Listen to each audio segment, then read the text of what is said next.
Бүгінгі оқитын әңгімем азғындар мекені. Есімді білгенімде әкем мен анамның, сосын бір кәрі әжемнің барын білдім.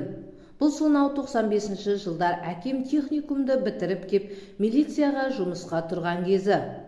Оның институтты сырттай оқып жүргенде анаммен танысыпты. Сол жоғарғы оқуын бітірген әкем ауылдан ауданға ауысты. Сөйтіп жұмысынан мақтау алып шені өсе берді. Ал арадан көп өтпей Астанаға кетті.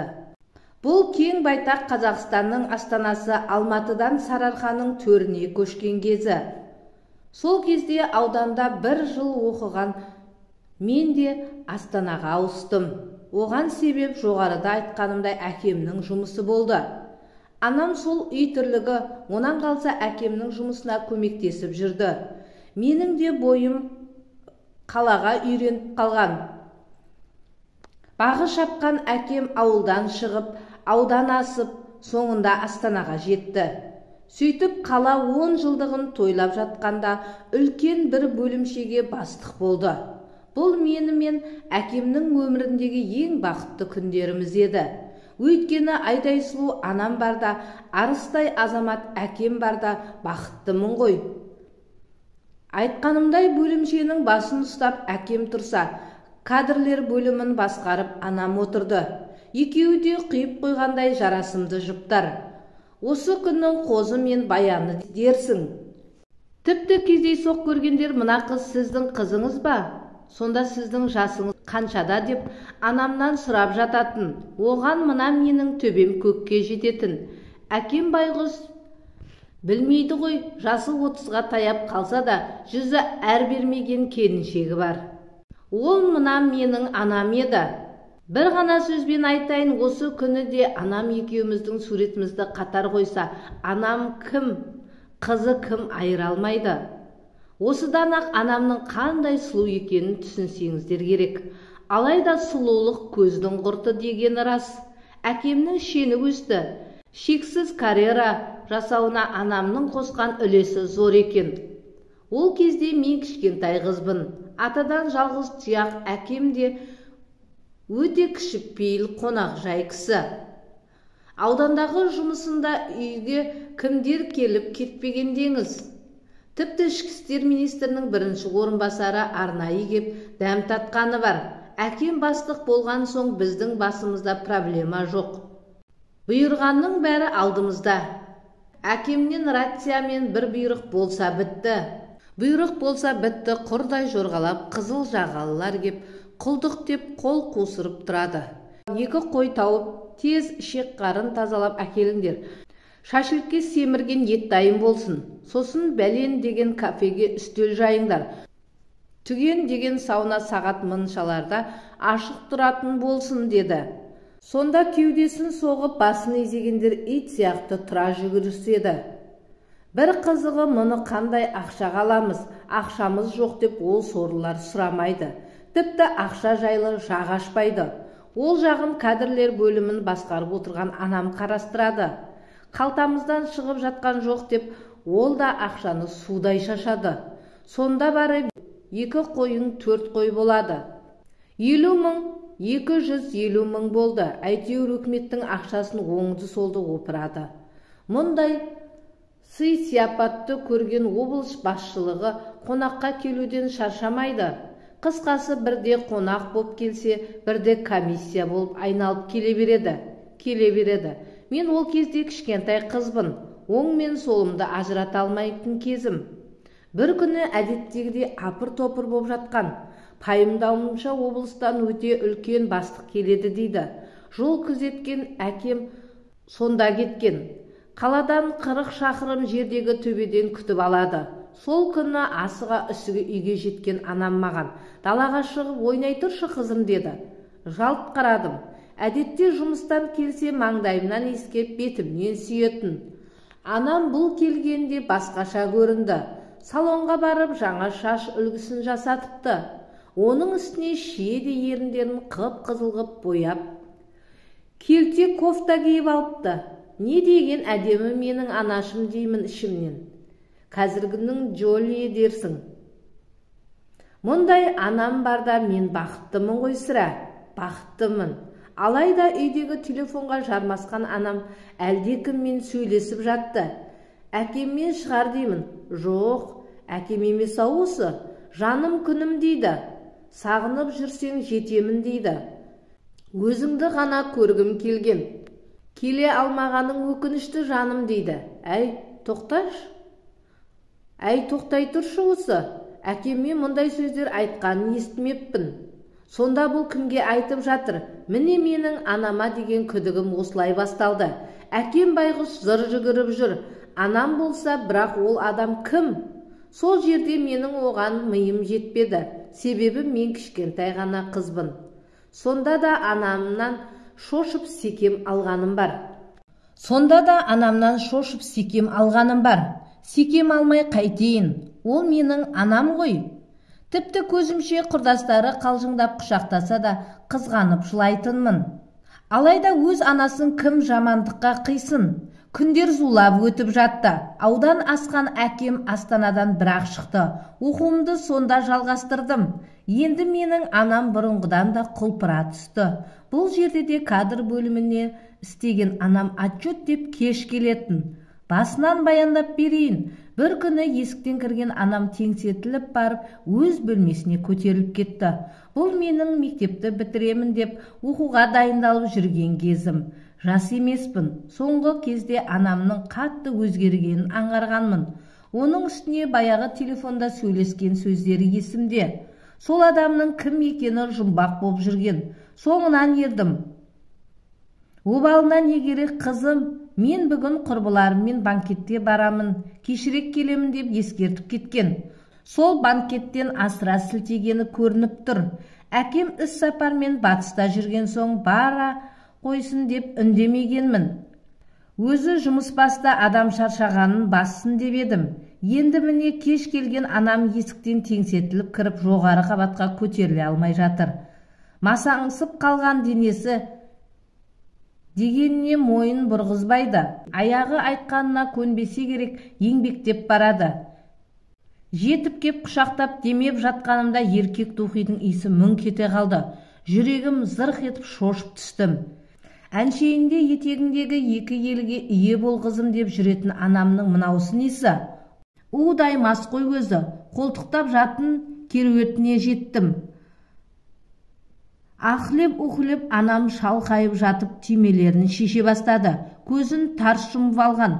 Сөйлеуге шамасы жоқ. Масқарай, ой-бой. Бел тартқышы ілінген бір қымбат шалбарының түймесі де, замогы да ашық. Шошымай қайтейін, бұл менің анам емес, жезөкшеге ұқсап кетті. Ол аз десеңіз тағы да қызық бар. Әппақ көйлегінің ішінде төс тартқышы қаңғып жүр. Ілгішінен ағытылып беліне түсіпті. Көрген көзім шошысын. Кеудесінің бәрін қанталаған тістеп тастапты. Әппақ мойынның 4-5 жері будақ-будақ бұлт басып тұрғандай. Құдай маған абырой бергей, іш киімі болса болды, сол маған жұбаныш болсын. Көзімді жұмып тұрып, тар джинсыйын балағынан тартып, сыпырып алдым. Абырой бар екен анамның. Әдемі іш киімі орында, бірақ бүлінгені бар. Не болса да дәу көлігінің ішінде болған деп топшыладым. Енді ешкім естімес мұны. Ел жұрттан масқара. Менің көргенім түк емес-ау, әкем естімесін. Мұндай жағдайдың соңы жақсы емес. Тәңірдің таң атсыншы. Ашып сөйлесемін дегенімше болмады. Су берші жаным деген дауысы шықты. Қол созым жерде тұрған графинді бердім. Іше алмай төгіп шашты. Аузына ұсындым. Ты звер, голубчик дейді. Аузыңа құм, ойбай мам, Мен бәрін түсіндім. Менің анам құрыған екен ғой. Сол жерде үйден безіп кеткім келді. Бірақ бұл менің туған анам ғой. Қайсы бармағымды шайнайын, кімге айтайын? Бастысы әкем білмесе болды, деп күбірлеп тындым. Көзімнен мөлтілдеп жас төгіле берді. Ал ессіз жатқан анам сөйлеп жатты. Ниже тигренок, ниже дейді. Ал ол аздай да так дейді. Мұнан әрі төзу мүмкін емес, себебі мен ешқашан естімеген сөздерімді естідім. Тіпті не останавливайся, тигренок деп, так держать дейді. Эх, анашым менің, кеше ғана ауылдан шыққан қыз едің ғой, қалаға келіп не болғаның? Бұл не масқара, сұмдық қой мынауың. Сұмдық, мам, мен кеттім, аман бол, анашым. Төменге түсіп, бір жапырақ қағазға ауылға кеттім деп жазып, үстелге тастадым. Содан киімдерімді алып такси шақырдым. Көп өтпей темір жол вокзалына да жеттім. Алайда кәмелет жасқа толмаған деп билет сатудан бас тартты. Жын ұрып вокзал басшысына кірдім. Фамилиямды естіп 5 минут күте тұр деген әкем қоңырау соғып тұр. Қайда барасың, Қошақаным? Түн ішінде вокзалға неғып жүрсің дейді. Таң қалып, не дейін, үнім шықпай біраз отырдым. Алайда аптадан соң барамын үйге. Қайт қызым, әжеңді сағынған болсаң өздері апарып әкеледі деп жатты. Көп өтпей темір жол вокзалына милициялар жетті. Өздері бір қора боп 3 көлікпен келіпті. Қарсылығыма қарамай үйге жеткізді. Міне осы түннен бастап менің анаммен аңдысқан өмірім басталды. Әкемді аяймын. Кімнен кем? 40-қа келіп қалса да жап-жас, қою шашты жігіт. Алма бетке әжім түгі, қара шашқа ақ түспеген сымбатты жігіт. Алайда анамның қылмысын ешқашан кешірмеймін деп шештім. Себебі анамның қитұрқы тірлігін бәрінен асып түсті. Бәлкім біреулерге күлкі болармын, бәлкім біреулер мені түсінер. Ол маған маңызды емес. Сол үшін сізге баяндап беремін деп шештім. Сол түні үйге әкеп кіргізіп кеткен милиция қызметкерді әкеме доклад жасаған болса керек. Қызым, саған не болған? Тыныштық па бәрі? Деп әкем тағы да қоңырау соқты. Әжемді сағындым, пап деп қоя салғым келді. Алайда әлденеден күдіктенсе керек. Онан әрі сұрап кетті. Мамаңа қоңырау соқсам көтермеді, қонаққа барамын деп күндіз сұранған. Қонақтан келді ме өзі дейді. Иә, пап, мамам өз бөлмесінде ұйықтап жатыр. Сіздің қоңырауыңызды естімеген шығар деп ақтап алдым. Сонда екеуміздің де үйде екенімізді көзі жеткен әкем қайырлы түн жандарым деп тұтқаны қоя салды. Бұл менің шынымен де анама араша түскен алғашқы кезім еді. Онан соң талай рет артын жаптым. Оған үйреніп алған анам жүрісін үдете түсті. Еркек дегенге отчет берсең болды екен ғой. Менен сұраған анам әкемнен де тап солай сұранған болып шығады. Бұл дегенің еркекке ешқандай күдік тудырмайды. Баратын жеріне сұранып отырған соң еркек әйеліне сенеді екен. Әрине бұл сырт көзге еркегінен сұранбай кетпейтін ақылды, ибалы қатынға ұқсайды. Тіпті әкем бармайсың деп сәл қабақ шытса бармай қоя салады. Бірақ бұл да сол жерде жұмыста ғой. Әкемнің қашан қай кезде келетін алдын ала біліп отырады. Ондай кезде әлгі үйге келетін сияқты. Көзіммен көрмесем де мен оны сеземін. Өйткені 13 бөлмелі 3 қабатты. Бір қабаты жер астында жеке көліктеріміз тұратын подвал. Үлкен үйде кім келіп кеткенін аңғармай қаласың. Соңына түссем табармын, бірақ мен оны көргім келмейді. Анамды ондай арсыздыққа қимаймын. Оның үстіне мына 2 келіншекті де жұмысқа тартқаны бар. Үйімізді тазалап, кірімізді жуады, тамағымызды пісіреді. Сондағы сылтауы анамның қолы тимейді. Маған сабағыңды оқы, қымбат оқу орнына барасың. Басқасымен шаруаң болмасын дейді. Әйтпесе мен бәрін өзім жасағым келеді. Әжемнің тәрбиесін көрген қызбын ғой, қолымнан бәрі келеді. Сосын анам мені анда-мұнда жібере беретін. Талай-талай саяхаттарға жіберді. Бір қоңыраумен жолдама ала салады. Қалтама ақшаны санап беріп жолға шығарады. Бұл менің анамның қылмысын білмейтін кезімдегі болған оқиғалар. Соның сырын енді түсінгендеймін. Әкемнің де мансабын анам ары мен сатып алғаны анық маған. Оны білмейтін сорлы әкем ғана, елім деп зыр жүгіріп, жұмысынан мақтау алып көкіп жүр. Былайша айтқанда погондағы 2 жұлдызды 2 елі етпен алып жүр. Артық айтсам кешірім өтінемін. Мен сондай жезекше қатынның қызымын. Оған да міне айтуға жуықтады. Мен оны анаммен ашып сөйлескен емеспін. Сонау мас боп келген түні ертесіне ұйқысына тұрмады. Тіпті жатын бөлмесінен шықпады. Сұлық түсіп 3 күн бас көтермей жатты. Сонан соң мойнына орамалын орап жұмысына кетті. Анау дақтардан ұялып жасырған түрі болса керек. Сол аралықта әкеме қызуым бар деп алдап жатты. Істің мән жайын білмейтін әкем маған: мамаңа қара қызым, қатты ауырып жатыр екен деп тапсырып жүрді. Ал аптадан соң әкем келгенде анам иіліп кеп дым болмағандай алдынан шықты. Не деген сиқыр едің, анашым. Ертең ақ сені әкеме айтамын. Алыс іссапардан келгенде әкем 3-4 күн үйде жүріп демалатыны бар. Сонда сиқыр анам жұмысына бармай үйде қалып әкеммен бірге болады. Әсіресе шай тамақ үстінде сызылғанда беті бүлк етпейді. Әкем менің көңілсіз жүргенімді байқаса керек. Менің қызыма кім тиген өзі? Бұртиып алыпты ғой, деп анама қарады. Мұнан бұрын да вокзалға не үшін барғанымды сұраған еді. Сонда әжемді сағындып деп айта салғанмын. Қабағы бір ашылмайтын болыпты, менің жалғыз жарығымның дейді. Енді анам сөйлеп жатты: биыл мектеп бітіреді, оқуға дайындалып, соны ойлап жүр қызың дейді. Ой, сабаздың қас қақпайды. Айтқандай бұл менен ұялмайды тіпті.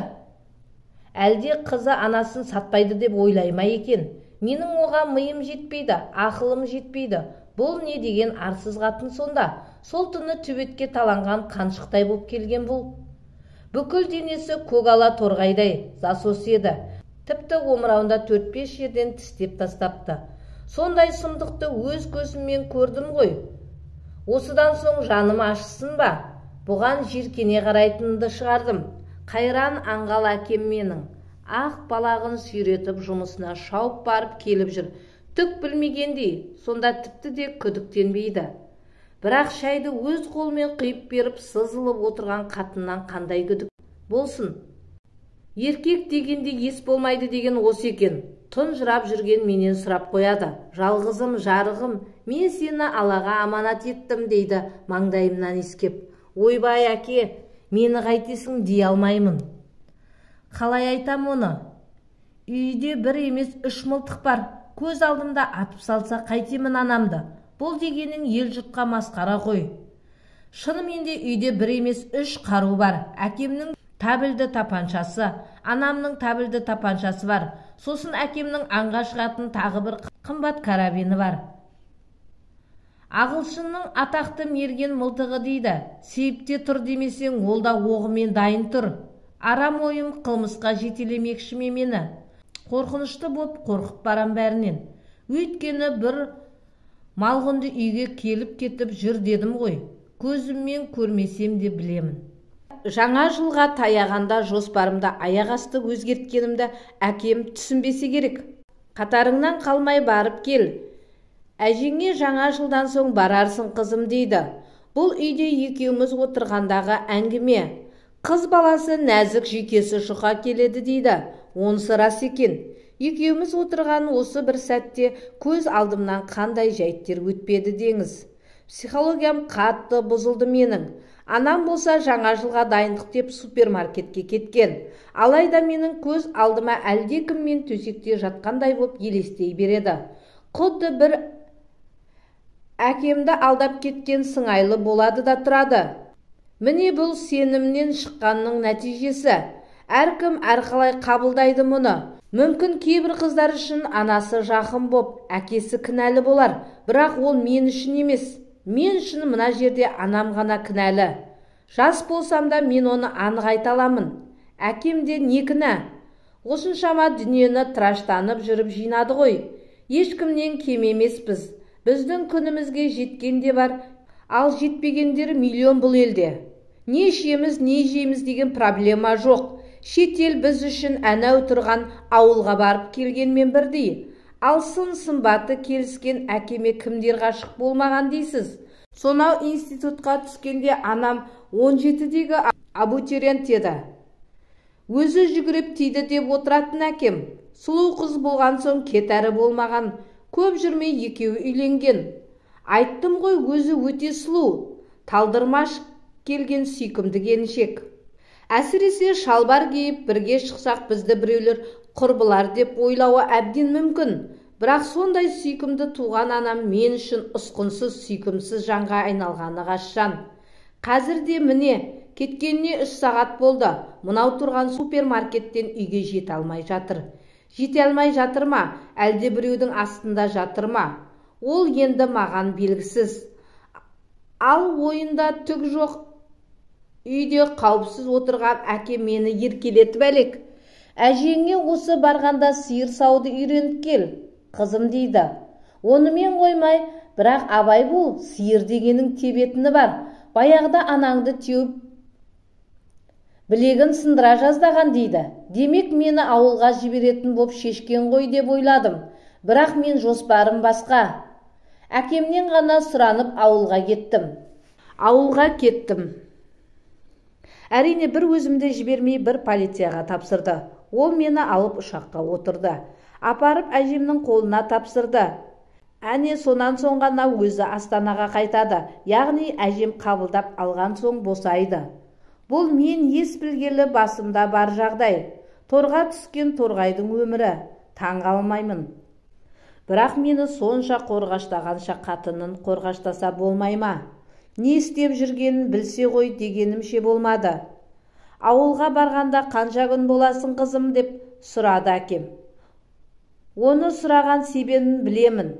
Қайтам десем сол жақтың бір полициясы жеткізіп тастайды. Болмаса осы жақтан арнайы барып алып қайтады. Ал менің жоспарым ауылға барған соң 2-3 күн болып кері қайтпақшымын. Яғни әжемді алдап қайтамын. Оны әкеме айтпаймын. Содан үйге жетіп жасырынып жатамын. Әкем ол кезде Алматыда болады. Себебі шал биыл сол қалада тұрып күллі қазақты құттықтайтымыз. Жұмыс кестесіне сай әкем сонда жүру керек демек. Үйде ешкім жоқ деген анам асыр салады. Бірақ маған сол малғұнның кім екенін білмейінше жоспарым қиынға соғып тұр. Айттым ғой, генерал болса үйде емес, түзде шаруасын тындыру керекпін. Ал жас жігіт болса, онда үйде жайратса да болады. Ұры деп істі жабуға оңай. Менің миымды торлап жүрген осы ғана. Бір сәтке де ұмыта алар емеспін. Осы ойымды әкем бұзбаса мен әлі де отыра берер ме едім. Жаңа жылдан кейін қайтасың. Ол кезде өзім барып қалармын. Қызым, апаңның сөзіне қарағанда әжең сырқаттанып жүрген сияқты. Мүмкін осында әкеліп емдетерміз. Мүмкін Алматыға алдырармыз. Жасы келді ғой, 70-тің 5-іне шықты.